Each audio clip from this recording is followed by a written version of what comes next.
Hi everyone, my name is Julie Wilcox and I just got placed actually yesterday into my classroom for the next 8 weeks. It will be a fourth grade classroom, but unfortunately I don't have um, I don't have any information regarding the student setup. Um, I know that there's 23 students, but that's the only information I have, and I'll get the rest tomorrow, which I'm really excited about.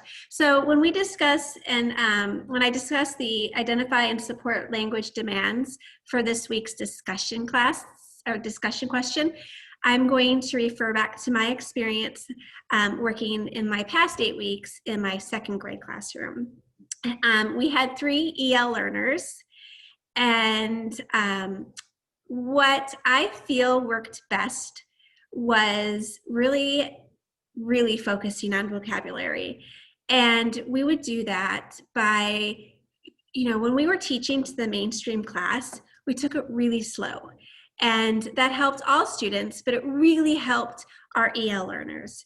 And we tried as much as possible to use the whiteboard app on Zoom and write out as much as we could.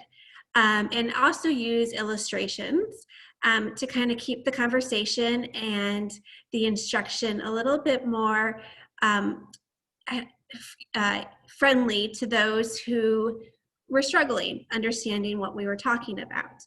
And so the vocabulary is something that I would stress. We would just, and we would take our time when we were doing our narrative writing, and we often used a lot of sequencing, like first, second, next. That was something that we really focused on, and I feel that really helped with some of our EL learner students. And we always started to very simple, starting simple sentences and then working towards something more complex. I would often take some of the students into my own private breakout rooms. Any student that we saw that was struggling with the lesson or instruction, or maybe was a little bit more quiet. So we would take the students into breakout rooms, focusing really making sure that the EL learners had their time with some one-on-one instruction in the classroom as well. And we would take them into breakout rooms and kind of really go back and simplify everything that we just discussed, and kind of just make sure before we had them go on to their individual work that they had a full understanding on what the lesson was, and kind of clarified any kind of words or instruction or anything that they might have been a little bit confused on. And then once we had a very firm understanding that they understood that what we were doing, we would then send them into the mainstream class where they would begin their individual work. And just knowing that they had that one-on-one instruction with us, I feel really helped a lot.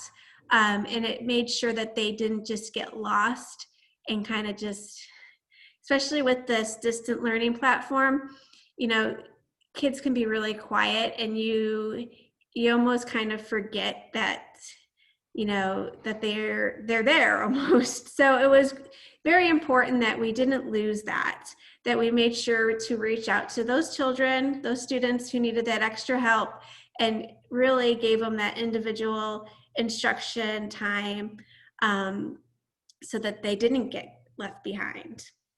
And what else? I took some notes.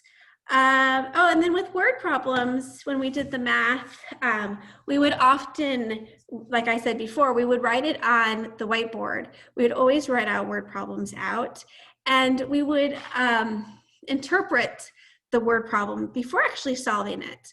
And that kind of really helped all of the students, but especially those EL learners who needed, a little bit more of that dialogue, the vocabulary, the definitions, and I feel that really helped as well. So I look forward to getting into my new classroom, and I look forward to hearing more from you guys. Good luck.